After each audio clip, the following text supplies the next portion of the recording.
here we go again. It's a shame. It's a shame, y'all. But we got a white Americans that are outraged about us black Americans. Why is everybody else mad about us? We should be mad about everybody else, how I see it. But I need y'all to check out this video. I need everybody in the comment section to yell out. I need y'all to comment. Let them have it in the comment section, okay? But yeah, they're saying that the white Americans are outraged. They no longer have control over blacks. You shouldn't have control over blacks. We are the chosen one. You've been trying to have control over blacks for I don't know how long, but it does not work now, okay? God has came in and shook the table on you. Now the white folks demanding that Trump force what? Blacks to submit. Trump is not our God. We will not bow down to a false God, Trump. That's y'all God. We're not going to do it. So I want y'all to see what's going on out here in these streets and what they're trying to do. Sanders held a rally, a May Day rally in Philadelphia. It was a rally for workers, migrant workers, for immigrants, basically anybody who was against the administration and Trump, right? Amongst the thousands of people that were there in protest, thousands of white people, by the way. Thousands of white people, by the way, right? There were about 70 people arrested. Guess what? Majority of those people that were arrested were the few black people who were out there. Although I have personally stressed time and time again, please do not go out into the roads, don't go in the streets, do not protest, because I have a feeling you will be sought after. Although I have preached this multiple times on my platform, there's still some of us who feel passionately enough and want to go out there and leave black people alone.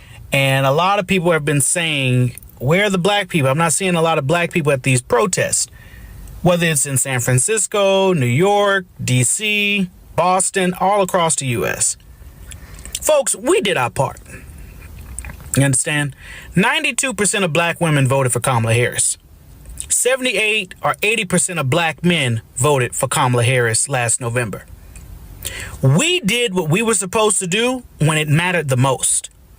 Now, all of this protesting is fine and dandy, but it's too little too late.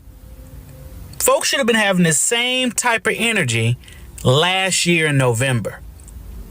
Folks should have been up in arms, carrying signs and picket fences, shouting to the top of their lungs at that voting booth last November.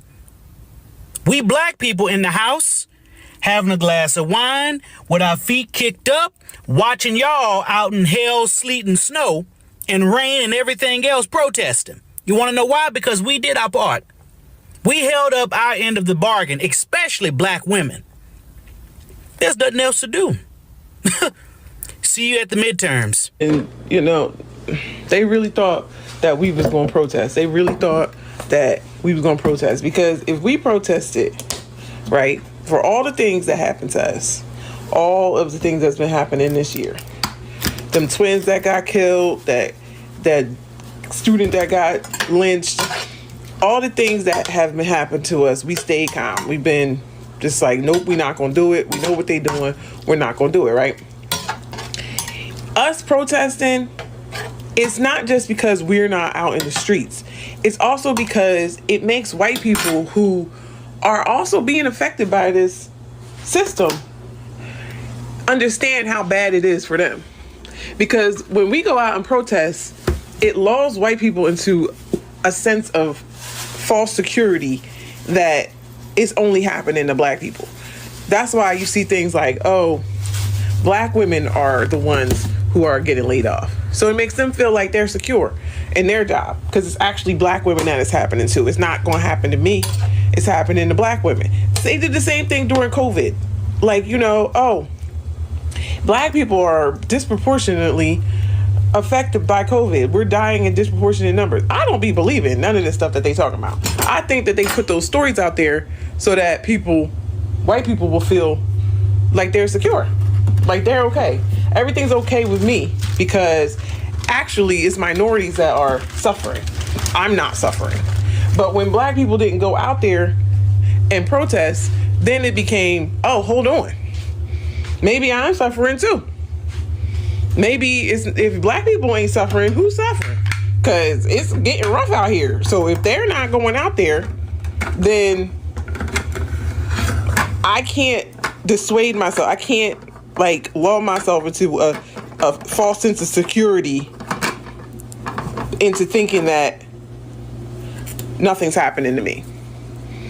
That I might be the lowest on the totem pole if black people are not protesting. Somebody's got to do it. And that's exactly what happened. When black people go out and protest, white folks feel like they don't have to. They don't have to. It's not happening to them. But since black people didn't go out and protest, they was like, shit, this shit might be happening to me. It ain't happening to them, but it's happening. So who's it happening to? Yep. And that is what happened. And that's why they went all the way down to taking away food stamps. Because they know who's going to hurt the most. It's going to hurt elderly white folks the most. And poor white people, that's who's going to hurt the most. And I'll tell you why. Anytime I needed food stamps, I didn't get them. And you know why? Because I can't trust the government. I can't trust them. I cannot depend on them because they can pull out the rug from under you at any time. Just like they doing right now. I knew not to trust them. So I never got food stamps, even when I needed them. I just said, whatever, we'll figure it out. And always did. Because they do exactly what they doing right now is exactly what I knew they was going to do. And a lot of black people did too. We knew we couldn't trust them. You can't trust them. The government? Are you serious? So now it's funny how black people's true colors are showing. Let's unpack that. Been the blueprint for resilience, culture, and activism. Realize that majority of the rights that you have in America are because of people who look like me. I'll keep going. She brought up Black Lives Matter, which I love this topic. Yes, we were outside fighting for our lives, not just holding signs, treating activism like a trend. It's not a viral moment, sweetie, because we live that fight every day. As for the we were there narrative, standing beside us, the same as standing for us, especially if you're quick to talk down us the moment it's convenient. About fleeing to America during slavery. Mexico abolished slavery in 1829, which made it a refuge for enslaved black people escaping the U.S. We didn't flee. They sought freedom. Those two are not synonymous of each other. Flipping through a history book, a Google search would have told you that. Lastly, I'll say this. Solidarity comes with conditions or backhanded comments. Keep it. Black people don't need performative allies. Damn sure don't need people who want to sit here and not take accountability for their own actions and question their own people why they voted for that jackass. We did our part. So yeah, you know I'm going to be at? Right here, chilling. I'm in the house. I'm in the house. Good luck. Y'all are focusing on the wrong people. Y'all are focusing on why don't black people care what Trump is doing. We do. But we're focusing on us and ourselves to survive through this. What y'all need to be focused on instead of, well, why aren't black people actively protesting and doing all the things that they usually do? One, because we told you we're not going to do that anymore. Okay? We told you. Y'all didn't listen. Two, because we can't help you as much as the people you need to help you. Okay? You need white people. You're focusing on black people, you need to focus on white people. You need to get their attention, their compassion, their empathy, their social and political power. You're focused on the wrong people. You're focused on the wrong demographic. Black people don't make up the vast majority of this country. We don't make up the vast majority of politicians. We are not in the White House. I'm telling you, you need to focus on white people and getting them to actively care and campaign and protest in your name, in your favor. Black people's help.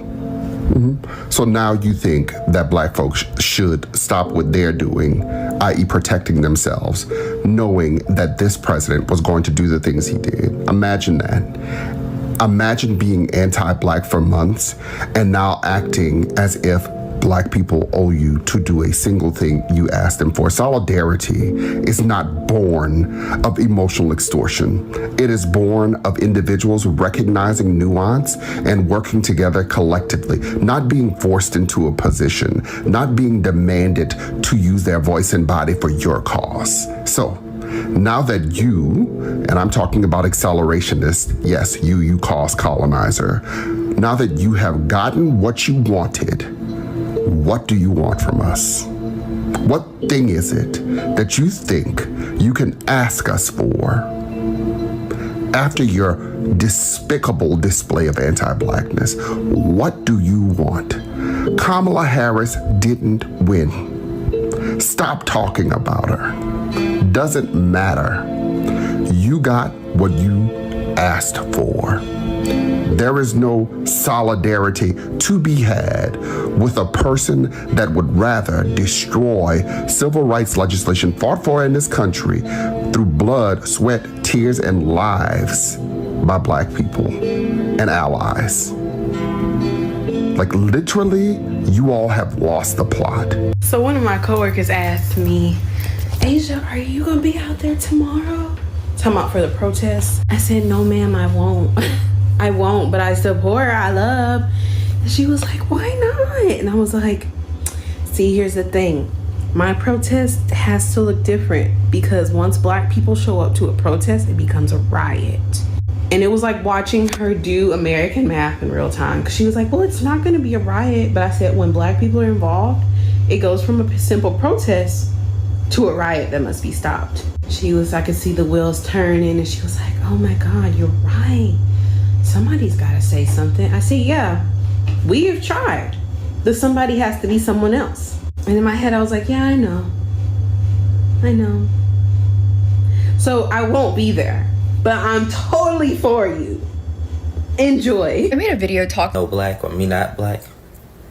Why are you now asking the black community to come and speak on y'all behalf as a majority? Like, why should we do that when we know that a lot of y'all ain't gonna do the same for us? And then another thing is, what can we do? You want us to march? You want us to speak up? That's it? We don't make the laws. And matter of fact, you can see how black folks voted as a majority and got the audacity to ask us to do more. Look at the way y'all voted. And now a lot of... Back in 2013, I was helping this young lady with her master's level course. I forget exactly what she was going for, but I was helping her with criminology. She was paying me to do her paper. She got no less than B's, and professors are smart. They can tell if you write them. I had to throw some mistakes in there. Anyway, I ran across literature and some studies that pretty much recognized, if I could just put it in a nice little nutshell, that the black man is the original archetype for what the criminal is in the United States. Think about how the black male body has been thrown around the criminal justice system for so long. And obviously, as we know, that is also followed up by the black woman. The aggressive black man is followed by the hostile or angry black woman. And historically, we have been the scapegoat for all things coming down to punitive actions. Glaring example that I know everybody can relate to, the war on drugs. So how does this relate to what we're talking about right now? Well, a couple of ways. Number one, it gives the existing government a clear conscience about enacting martial law.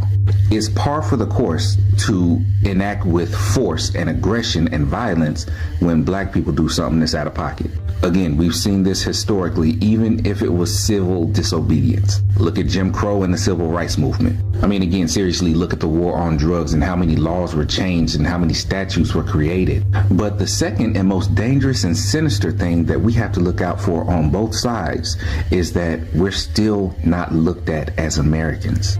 Because if you really get down to it, them waiting on us to go out to the front lines is a clear-cut sign that we are not worth the crash out. And on a very personal, deep level, as far as the community is concerned, that hurts. This nation, your rights, your children's rights, everybody involved is getting wronged right now. We love nothing more than to go out there and fight for them. But knowing that y'all don't fight for our children, our women, our men, our institutions, our culture, knowing that you don't fight like we fight for you? Absolutely not. That's why this time around, it has to be white people that push the button. All right? You're going to have to fight for Americans, and Americans includes black people, Hispanic people, Asian and Pacific Islander. White people are going to have to be the ones that free themselves from whiteness. And that's just the end of the story. About the problems with Gen Z not being involved in the protests that happened. And in addition to that, it's especially worrying because of this trend of Gen Z being more conservative than millennials. And in response to that, I got a couple of comments along these lines referring to the fact that Black women mostly didn't show up to the protests, but they did so mostly for their own safety. And the thing that I have to say about that is, first of all, I completely understand why they didn't physically show up to the protests. No, they shouldn't have to. But I want to be so absolutely clear with everyone that just because Black women were not at the protests does not mean that they weren't involved. Because my friend and I are both comment on political topics like this, and we live streamed the entire protests. And I don't think that it's a coincidence that the majority of people watching and commenting on those protest videos were Black women. The Black women that didn't go to the protests for, mind you, safety reasons, because police tend to treat people who are protesting while you're being a person of color much differently. Black women still stayed informed, stayed engaged, and showed support and solidarity with the people who were out there protesting. So I hope that clears some things up. The issue on Gen Z not being as progressive as millennials and not showing up, I kind of view that as a separate issue. And if you are a Black woman, yeah, that doesn't apply to you for not showing up. But I do think that it's still something that we should all be more aware of, that Gen Z is more conservative than millennials. So yesterday, Bernie 92% of the Black community have decided to stand down and to let them do all the work. We have showed them the game plan. We have told them what to do. We tried to lead them to the glories of fresh water, and they decided not to drink it. At this point, it is not our fault if you starve. It is not our fault if you are dehydrated. If you are thirsty, drink, because we showed you how to create a pond of water within your hands. Seeing the entire country quite literally and figuratively burn down to the ground, I'm not gonna lie, it kind of makes me a little anxious, because I am missing something. I am missing something incredibly important. You know what that is? I am missing a Black woman who can drink hot green tea with me. That's what I'm missing.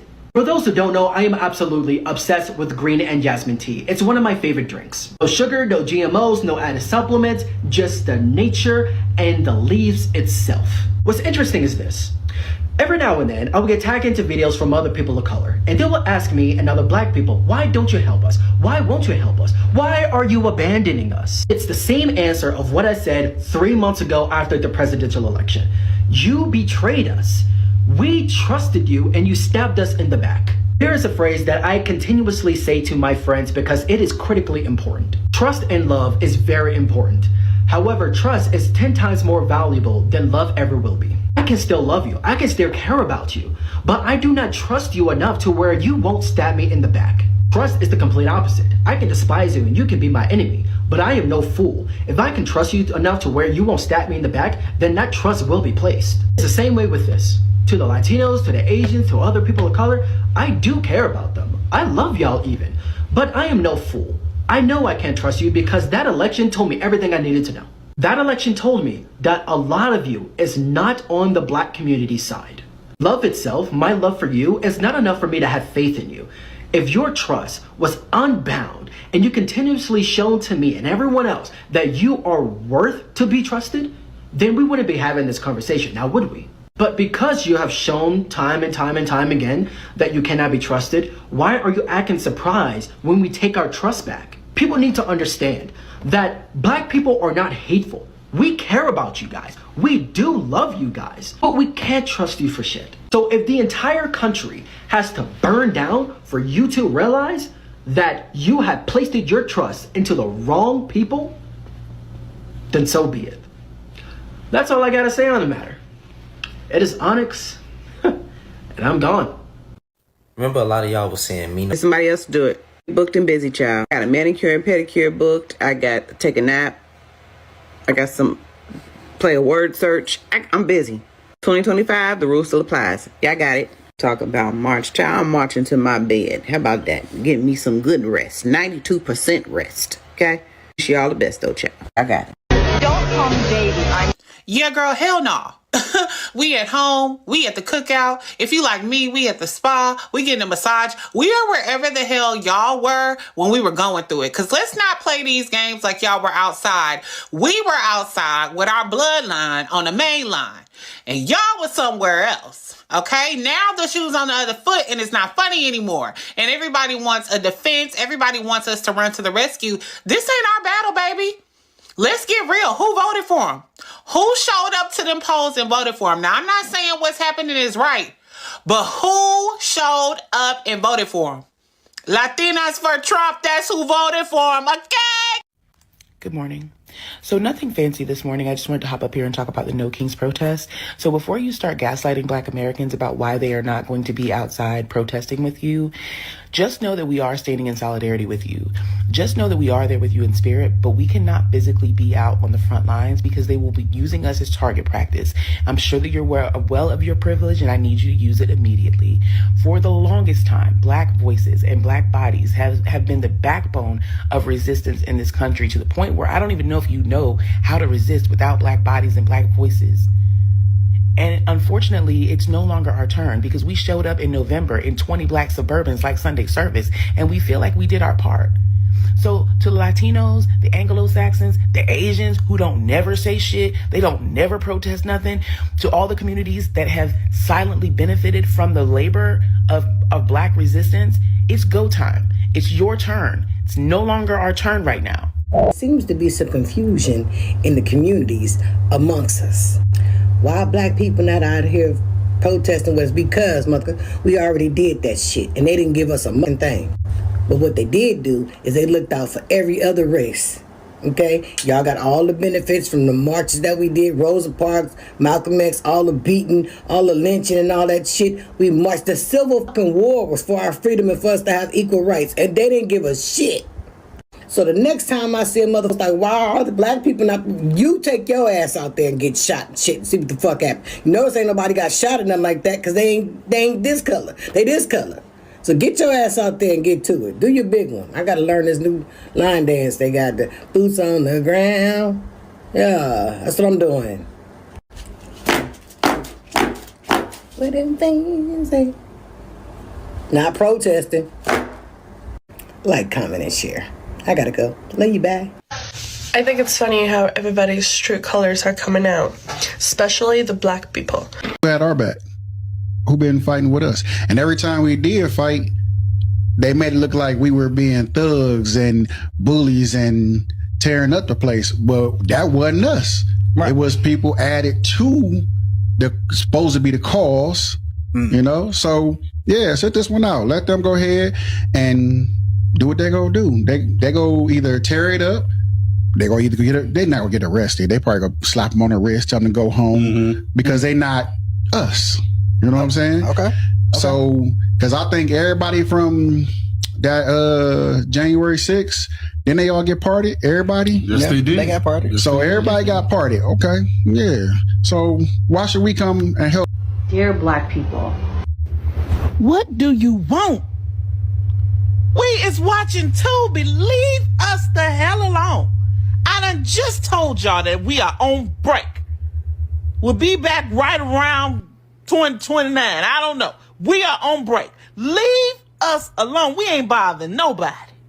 We is in this bed. We is watching Tubi. We got some good snacks. Leave us the hell. This we on break trend, oh my goodness, chef's kiss. I love it. I love to see it. And no matter what the reasoning is, we have finally learned the trick of the enemy. And these emotional tactics are not working. So please stop calling Black people, Black women, Black men. We on break. We not on the front line for the Democrats, because that's what they want us to be on the front line, taking all the bullets. I just really think the gaslighting has reached its limit, and Black people are just like, we're not gonna do it. We're not doing it. We not the footmen. We not the soldiers. Get somebody else to do it. And I love to see that.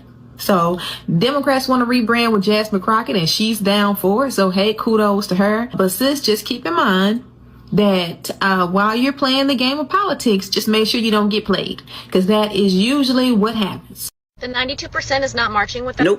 Nope.